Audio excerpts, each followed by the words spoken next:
Hello students, जैसा अपने last lecture में डिस्कस करा था नंबर सिस्टम के सर्ट्स के बारे में बात करी थी कि सर्ट्स होता क्या है, सर्ट्स पे ऑपरेशन किस टाइप के हो सकते थे। देन अपन ने देखा था कंपेयर ऑफ सर्ट्स, देखा था कि भाई दो सर्ट्स को कंपेयर कैसे करते हैं, और फिर अपन ने लॉज ऑफ सर्ट्स भी देखे थे, मतलब वो सबसे पहले देखे थे वो सब। ठीक है, तो ये सब था सर्ट्स के बारे में अपन ने स्टडी किया था। अभी उसी सर्ट्स वाले पोर्शन को ही अपन कंटिन्यू कर रहे हैं। आज अपन पढ़ेंगे रेशनलाइजेशन ऑफ सर्ट्स। ठीक है, उसको बहुत डिटेल में पढ़ेंगे, कुछ क्वेश्चंस भी देखेंगे, आपको बड़ा मजा आने वाला है।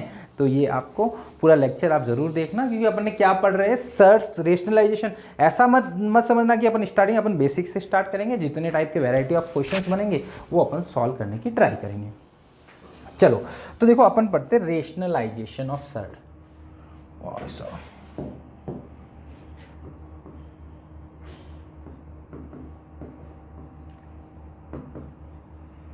जेशन ऑफ शर्ट्स। ठीक है बेटा, रेशनलाइजेशन ऑफ सर्ट्स। ठीक है, देखो रेशनलाइजेशन ऑफ सर्ट्स क्या है, क्या इसका मतलब प्रॉपर पूरा मीनिंग क्या है, फिर अपन आएंगे कि रेशनलाइजेशन ऑफ डिनोमिनेटर। क्योंकि बच्चा जब भी पढ़ता है तो उसके सबसे माइंड में पहले ही आता है कि रेशनलाइजेशन ऑफ डिनोमिनेटर, बट इसकी ज़रूरत क्यों पड़ी, नीड क्या हुई। देन अपन पहले ये भी देखेंगे कि रेशनलाइजेशन ऑफ सर्ट्स होता क्या। रेशनलाइजेशन क्या होता है बेटा, रेशनलाइजेशन ये होता है, जैसे सपोज मेरे पास एक कोई इरेशनल नंबर है, क्लियर, उससे मेरे को रेशनल नंबर बनाना है। ठीक है, ठीक है, रेशनल नंबर बनाना है, क्लियर। तो मेरे को क्या करना पड़ेगा, किसी से मल्टीप्लाई करना पड़ता है। ठीक है, उस मल्टीप्लाई को बोलते हैं आरएफ, रेशनलाइजेशन फैक्टर। क्या बोलते हैं, रेशनलाइजेशन फैक्टर। और इस जो कंप्लीट प्रोसेस है, इस कंप्लीट प्रोसेस को अपन बोलते हैं रेशनलाइजेशन। क्या बोलते हैं, रेशनलाइजेशन, क्लियर। रेशनलाइजेशन, तो रेशनलाइजेशन ये होता है, क्या होता है, एक इरेशनल नंबर था, उसको मेरे को रेशनल बनाना था, कोई एक नंबर से मल्टीप्लाई किया, तो वो मेरा क्या कहलाता है, रेशनलाइजेशन। नंबर से मल्टीप्लाई किया तो मेरे को रेशनल नंबर बोला। इरेशनल ये कौन सा है, ये सर्ड ही है, ये सर्ड सी है। ठीक है, ये इरेशनल नंबर क्या है आपका, सर्ड। ठीक है, इस सर्ड को क्या करा मैंने, किसी से मल्टीप्लाई करा, फिर मेरे को क्या मिला, रेशनलाइजेशन नंबर, रेशनल नंबर मिल गया। क्लियर, तो ये कंप्लीट प्रोसेस क्या कहलाता है आपका, रेशनलाइजेशन। और जिस नंबर से मल्टीप्लाई करते हो वो क्या कहलाता है आपका, रेशनलाइजेशन फैक्टर। क्लियर, तो देखो अब मैं एग्जांपल लेता हूँ, √3। ठीक है, इसको मैंने मल्टीप्लाई किया बेटा √3 से, तो मेरा मिला 3। ठीक है, तो ये इरेशनल नंबर था, ये रेशनलाइजेशन फैक्टर था, ये 3 बन गया, तो रेशनलाइजेशन कहलाया। ठीक है, √2। ठीक है, इसको मैं मल्टीप्लाई किया √4 से, √4 से। देखो √4 से करोगे तो 4 × 2 कितना हो जाएगा, 8, तो √8 वो कितना हो जाता है, 2। तो ये मेरा कंप्लीट प्रोसेस कहलाया रेशनलाइजेशन, और जिस नंबर से मल्टीप्लाई किया वो मेरा क्या कहलाया, अपना रेशनलाइजेशन फैक्टर। ये आपका कॉन्सेप्ट एकदम से बढ़िया से क्लियर होना चाहिए, क्लियर। अब बच्चे के दिमाग में आता है सर रेशनलाइजेशन फैक्टर एक ही होगा, किसी के लिए रेशनलाइजेशन फैक्टर एक ही होगा, नहीं, डिफरेंट भी हो सकता है। चलो अब देखो, अब एक क्वेश्चन ऐसा कहीं आया हुआ है कोई एग्जाम में, find smallest rationalisation factor of √50। इसने बोला है कि √50 का स्मॉलेस्ट रेशनलाइजेशन फैक्टर, पहला ऑप्शन नालायक एग्जामिनर देगा बी, ए में देगा आपको √50, ताकि आप बाकी वाले ऑप्शन को देखो ही नहीं। ठीक है, इसको और ले सकते थे, √100 नहीं लो, √200 ले लो। ठीक है, डी ले लो, रूट में 8 ले लो। ठीक है बेटा, अब देखो इसमें क्या हो रहा है बेटा, अब जिससे भी मल्टीप्लाई करोगे इसको रेशनल नंबर ही मिलेगा। देखो √50 से मल्टीप्लाई किया तो 50 मिला, √200 से करा तो √200 होता है, देखो 100 × 2, 100 का √2 10 है, 10 √2 से मल्टीप्लाई करोगे तो 10 × आपका बचेगा 50, 10 इंटू 10 बनेगा, ठीक है, 10 इंटू 10 बने 100 बनेगा। अगले वाले से मल्टीप्लाई करोगे तो आपका 10 बनेगा, अगले वाले से मल्टीप्लाई करोगे तो 10 इंटू 2 बनेगा आपका 20 बनेगा, ठीक है। तो सबसे मल्टीप्लाई करोगे तो मिलेगा तो आपको रेशनली, बट इस एग्जामिनर ने बोला है कि स्मॉलेस्ट रेशनलाइजेशन फैक्टर, तो मीन ऐसा छोटा रेशनलाइजेशन फैक्टर ताकि वो आपका क्या बन जाए, रेशनल नंबर। तो स्मॉलेस्ट आपका √2 होगा। और एग्जामिनर ने दिमाग लगाया कि पहला ऑप्शन √50 डाला, क्योंकि बच्चे के दिमाग में ये आता है √50 को रेशनल बना दो, √50 से मल्टीप्लाई करो। अरे बेटा उसके अलावा भी नंबर होते हैं, तो वो अपना √2 रहेगा। तो ऐसे अपने को तो मतलब आप बोल सकते हो कि एक ही नंबर के रेशनलाइजेशन फैक्टर डिफरेंट हो सकते हैं, हाँ हो सकते हैं, कोई दिक्कत नहीं। यहाँ पे अपन देखो सिंपल सा एग्जांपल देखा है, इसको मैं देखो और अच्छे से आपको समझने के लिए लिख सकता हूँ। √50 इंटू √50 कर दो तो कितना हुआ, 50 हो गया, ठीक है। √50 इंटू 200 कर दो रूट का, ठीक है। इफ अंदर मल्टीप्लाई भी करोगे ना तो आपका आ जाएगा देखो 10 3 0 और, तो आपका बनेगा 100, ठीक है। √50 इंटू 2 करोगे तो आपका आ जाएगा 100 √2 100 रूट, तो आपका आ जाएगा 10, ठीक है। उसके अलावा ये करोगे √50 इंटू 8 करोगे तो आपका आ जाएगा 8 पंजा 40, 8 √400 यानी 20। तो मैंने बेटा सबका आपको रेशनली मिल रहा है, बट वो स्मॉलेस्ट निकालना है, तो मतलब जिससे मल्टीप्लाई करने पे सबसे छोटी वैल्यू आएगी वही स्मॉलेस्ट होगा, ठीक है। तो आप ये क्रॉस वेरीफाई कर सकते हो, बट बच्चा इसमें इतना दिमाग नहीं लगाता है। उसमें क्या करता है, वो सिंपल सा उधर जाएगा और देखेगा कि ये फैक्टर अपना मल्टीप्लाई कर रहे हैं तो अपना रेशनल बन जा रहा है, तो पहला ही चेक करता है। तो पहला आता ही तो वो डीजे लगा के नाचने लग जाता है, बट वैसा होता नहीं है। क्लियर, ठीक है। अब अपन आगे बात करते हैं रेशनलाइजेशन ऑफ डिनोमिनेटर। मेन जो मुद्दे की बात है वही है डिनोमिनेटर, ठीक है। पहले तो अपन ये देखेंगे कि इसकी नीड क्यों पड़ी, ऐसी क्या जरूरत पड़ी कि अपने को डिनोमिनेटर का रेशनलाइजेशन करना था, ठीक है। रेशनलाइजेशन, जेड आता है, एस भी आता है शायद, या जेड भी, दोनों है, जो भी होगा, ठीक है। एस आता है या जेड आता है, दोनों ही आता होगा, जेड भी आता है ना, एम लिख लिया गया, रेशनल, ठीक है। रेशनलाइजेशन ऑफ डिनोमिनेटर,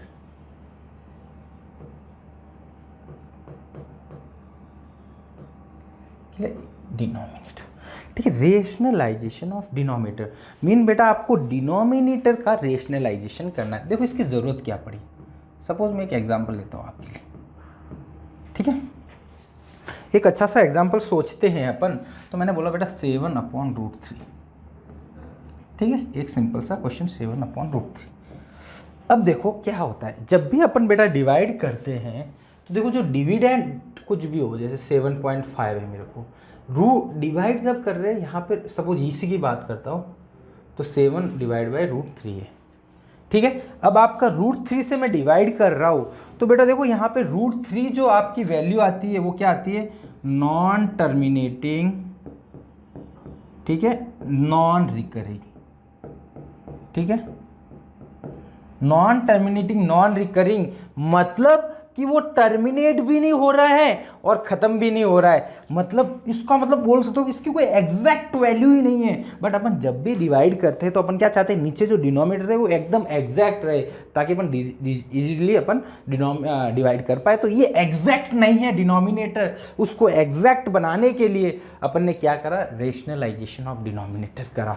तो डिनोमिनेटर के रेशनलाइजेशन में क्या होता है बेटा, कि डिनोमिनेटर में रेशनलाइजेशन कर रहे हैं तो उसकी ओवरऑल वैल्यू चेंज नहीं होगी। अभी ये क्या है बेटा, 7/√3, अपन रेशनलाइजेशन ऑफ डिनोमिनेटर करने के बाद भी उसकी वैल्यू 7/√3 ही रहेगी, बट आपका डिनोमिनेटर चेंज हो जाएगा, वो रेशनल बन जाएगा, इसलिए बोलते रेशनलाइजेशन ऑफ डिनोमिनेटर।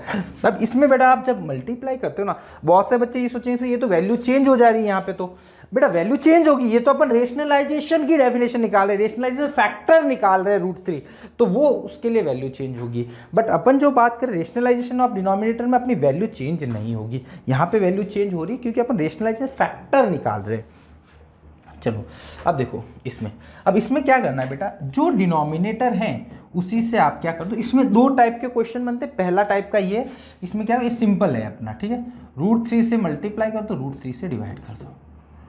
अब देखो अल्टीमेटली यहाँ पे हुआ क्या है, हुआ ये ऐसा कुछ है कि अपन ने मल्टीप्लाई 1 से ही करा है। क्यों? क्योंकि देखो ये दोनों कैंसिल आउट हो जाएंगे तो 1 ही आएगा, तो अल्टीमेटली मल्टीप्लाई तो 1 ही करा है, बट ये किसी को बोल नहीं रहे अपन कि 1 से मल्टीप्लाई कर रहे, ऐसा लिख के, ठीक है। अब देखो ऊपर ऊपर मल्टीप्लाई होगा तो 7/√2, नीचे क्या हो गया 3, √3 इंटू √3 तो 3 हो गया। तो ये बहुत सिंपल है, एक एकदम बहुत सबसे सिंपलेस्ट रेशनलाइजेशन यही है, ठीक है। तो ऐसे अपन रेशनलाइजेशन कर दिया कि 7/7√2 अपॉन में 3 आ गया, तो ये आपका रेशनलाइजेशन हो गया। देखो डिनोमिनेटर अब क्या हो गया 3 फिक्स हो गया, ठीक है। तो ऐसा कुछ भी क्वेश्चन बना सकते हैं। अब कोई भी बच्चा बोलेगा, इसी क्वेश्चन में बोलेगा सपोज मेरे से कि सर √3 से भी मल्टीप्लाई करना जरूरी है, कोई और नंबर से नहीं कर सकते, √6 से नहीं कर सकते? कर सकते हो, कर लो, कोई दिक्कत नहीं है। सॉरी √6 नहीं, और कोई देखो 7/√3। कोई बच्चा बोल रहा है सर मैं तो यहाँ पे √12 से करूँगा, हाँ करो, कोई दिक्कत नहीं। √12 क्लियर। 12 3 जा कितना, ऊपर कितना हुआ बेटा 7√12, नीचे बना √36 यानी 6, √36 कितना हुआ 6 हुआ, ठीक है। अब बोलेंगे सर बच्चा ये तो सर साइन दोनों वैल्यू चेंज आ गई। अरे नहीं बेटा चेंज नहीं आई, आप इसको फर्दर सिंप्लीफाई करो। कैसे करोगे, देखो 7 इसको लिख सकते हैं 12 को 4 × 3 अपॉन में क्या है बेटा 6। अब 4 का रूट निकल जा रहा है तो 4 × 2 × √3 अपॉन 6 3 बार, तो ये आपका गया 7√3/3, ये फाइनली आंसर है। तो कोई दिक्कत नहीं है आपको, मतलब आंसर अल्टीमेटली वही आने वाला है। तो अपना एम क्या रहता है बेटा, जो स्मॉलेस्ट रेशनलाइजेशन फैक्टर होता है ना उसको मल्टीप्लाई करते हैं, तो वो आगे सिंप्लीफाई नहीं होता है। इफ बड़े से आप करोगे आंसर आपका आएगा, बट 1-2 स्टेप यहाँ देखो ज़्यादा खपाने पड़े आपको, ठीक है। ये 2 स्टेप अपने को एक्स्ट्रा लगाने पड़े। यहाँ से सारे अपना सीधा ये आंसर आ रहा था एक लाइन में ही, उसमें अपने को थोड़े से स्टेप ज़्यादा लगाने पड़े, बाकी कोई डिफरेंस नहीं आएगा, क्लियर। चलो अपन अब आगे बढ़ते हैं। अब देखो एग्जाम्पल लेता हूँ, और एग्जाम्पल क्या ले 7 तो ले लिया था, अभी लेता हूँ 13/√2। अब बच्चा बोलेगा कि सर इसमें क्या ज़रूरत है, इसमें क्या रेशनलाइजेशन करें। तो देखो बेटा इसमें 2 नंबर है, तो देखो इसको कोई छेड़ने की जरूरत ही नहीं, नीचे तो 2 है, 2 की तो कोई दिक्कत ही नहीं। इस √2 वाला प्रॉब्लम क्रिएट कर रहा है, तो आप √2 से मल्टीप्लाई कर दो, √2 से क्या कर दो आप डिवाइड कर दो। अरे भाई सब ये क्या लिख लिया मैंने, 2 से डिवाइड। ऊपर बना बेटा 13√2, नीचे बनेगा आपका √2 × √2 2 × 2 4, ये आपका आंसर आ गया। देखो कितना फालतू क्वेश्चन है रेशनलाइजेशन के। और कोई अच्छे क्वेश्चन बनेंगे क्या, अभी कुछ ऐसा अच्छे क्वेश्चन लग नहीं रहे बनने वाले। हाँ चलो और कुछ और देखना चाहते तो और देख लो, ये तो मजे के लिए है एग्जाम्पल, नहीं अब की बार अलग लेते। √6 √6 लो क्या, हाँ चलो जो भी लो यार, क्या है इसमें, तो कुछ ऐसा कुछ है नहीं इसमें ज़्यादा, उसी से मल्टीप्लाई कर दो √6। तो नीचे तो बना 6, ऊपर बचा 17 √6, ठीक है। अब कभी कभी क्या होता है, जैसे ये लिखा हुआ ना, तो इसको मैं कुछ और अलग तरीके से लिखता हूँ। 17 की जगह मैंने लिख लिया 18 ही लेता हूँ, 20 ले लेता हूँ, 20/√6। तो इसको बच्चा करेगा √6 से मल्टीप्लाई, √6 से डिवाइड, तो ये 20√6/6 बनेगा। तो ये कभी कभी कैंसिल आउट हो सकता है, जैसे 2 से कट गया 10 बार 3 बार, तो ये बना 10√6/3, 10√6/3, ठीक है। तो मतलब बेसिक तौर पे देखें, बेसिक देखें तो बेसिकली अपनी रेशनलाइजेशन ऑफ डिनोमिनेटर एकदम सिंपल है। क्या करना है, डिनोमिनेटर का रेशनलाइजेशन करना। ऐसा कर क्यों रहे, कर इसलिए रहे हैं, क्यों, क्योंकि अपने को क्या चाहिए, डिनोमिनेटर फैक्ट फिक्स नंबर चाहिए, उसको फिक्स बनाने के लिए अपन ऐसा कर रहे हैं, ठीक है। चलो अब अपन आगे करते हैं एक क्वेश्चन, ठीक है। अब इसका एक एग्जाम्पल ले लेता हूँ, मैं आपको डाल देता हूँ एग्जाम्पल, आप इसको सॉल्व करिए जब तक मैं पानी पी लेता हूँ। इसको ट्राई करो, इसको रेशनलाइजेशन करना है।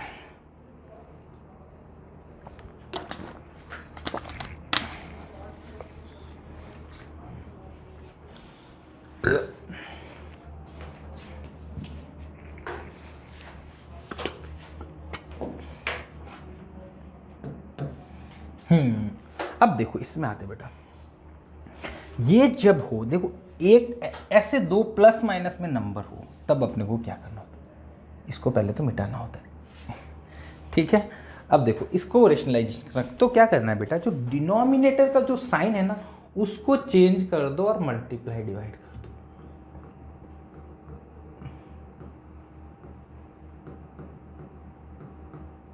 डिनोमिनेटर का साइन चेंज करा, उसी से मल्टीप्लाई डिवाइड करा। ठीक है, अब देखो मैं बताता हूँ आपको डिनोमिनेटर को। सिर्फ डिनोमिनेटर क्या है बेटा, 7 माइनस रूट 4 और 3 माइनस रूट 4, 3 प्लस रूट 4। तो देखो नीचे बनेगा बेटा, इसको बोल देता हूँ a, इसको बोल देता हूँ b, तो बनेगा बेटा a minus B, a plus B. तो ये हो जाएगा बेटा a square minus B square. तो a square minus B square, तो a कौन था भाई साहब, यहाँ पे 3 था, 3 का स्क्वायर, और b क्या था, रूट 4 का स्क्वायर। ठीक है, तो ये हो गया 9 माइनस 4 यानी 5। तो बेटा जब भी अपन रेशनलाइजेशन ऑफ डिनोमिनेटर करेंगे तो यहाँ एक स्पेशल चीज़ बनने वाली है, डिनोमिनेटर वाला है वो हमेशा a square minus B square बनेगा। ये ध्यान रखना, पहले का स्क्वायर माइनस दूसरे का स्क्वायर, पहले का स्क्वायर माइनस दूसरे, monkey minus donkey, monkey plus donkey, monkey minus donkey, monkey plus donkey, तो monkey square minus donkey square. ठीक है, अरे यार मंकी डंकी बोलते ना, मज़ा आता। चलो अगली बार मंकी डंकी, ये आपका मंकी है donkey, monkey minus donkey, monkey plus donkey, तो monkey square minus donkey square. ठीक है, तो ये ऐसा आ जाएगा 5। क्लियर, तो देखो ये ऐसा कुछ हुआ है अपने पास, है ना, तो ये 5 बन गया आपका finally at the final answer. ठीक है, तो देखो डिनोमिनेटर आपका बन गया 5, तो यही तो अपने को करना था। अभी ऐसे क्या बना, चमत्कार हुआ क्या, नहीं हुआ बेटा। क्या देखो जैसे इससे मल्टीप्लाई करेंगे तो ये इसका स्क्वायर और इसका स्क्वायर बनेगा, और दोनों का स्क्वायर बनते ही रूट हट गया, तो अपना आंसर आ जाएगा। ठीक है, तो अब देखो यहाँ पे क्या बनने वाला है, 3 प्लस रूट 4, नीचे बन जाएगा दोनों का स्क्वायर, 3 का स्क्वायर माइनस रूट 4 का स्क्वायर। ठीक, हमेशा ऐसा ही बनने वाला है इसमें, ये ध्यान रखना, ये मतलब गांठ बांधो बात की, हमेशा a square minus B square, तो 9 माइनस 4, तो 3 प्लस रूट 4 अपॉन 5, तो ये फाइनली आंसर। ठीक है, तो मतलब बहुत सिंपल है, कोई इतना ज़्यादा टफ अपन तीर वीर नहीं मारे, धार तीर वगैरह कुछ नहीं है, सिंपल सा आपका बहुत basic simple a minus B a plus B का फॉर्मूला लगा रहे हैं।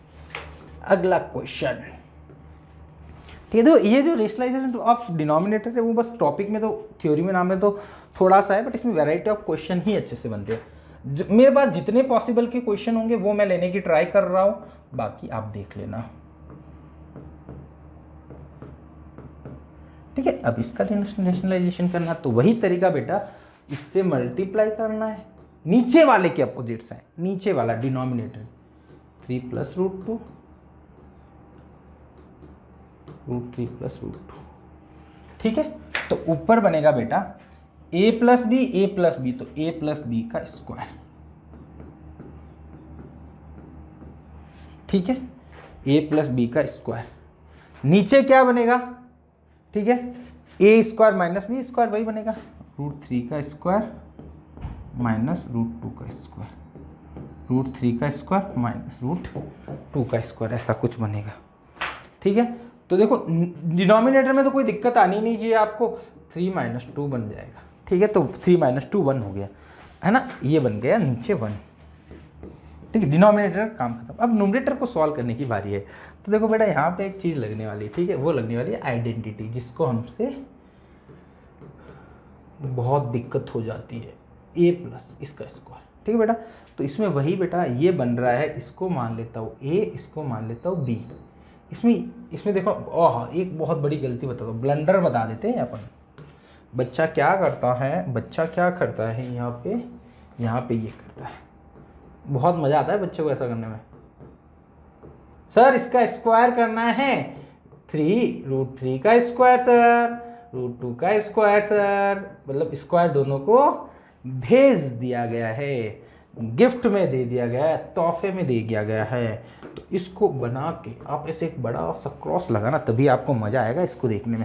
ऐसा नहीं होता है बेटा, ये रूट जब अंदर होता है और स्क्वायर हो, बीच में प्लस माइनस हो, तो डिस्ट्रीब्यूट नहीं होता है, सिर्फ मल्टीप्लाई और डिवाइड में ही डिस्ट्रीब्यूट होता है। ठीक है, तो ऐसा नहीं होगा। तो सर कैसा होगा, देखो रूट 3 प्लस रूट 2 का स्क्वायर होल स्क्वायर बोलते हैं, क्या बोलते हैं, होल स्क्वायर। तो ये बेटा आपका ए है, ये आपका बी है, ठीक है। तो ए प्लस बी का स्क्वायर क्या होगा, A square plus B square plus 2ab।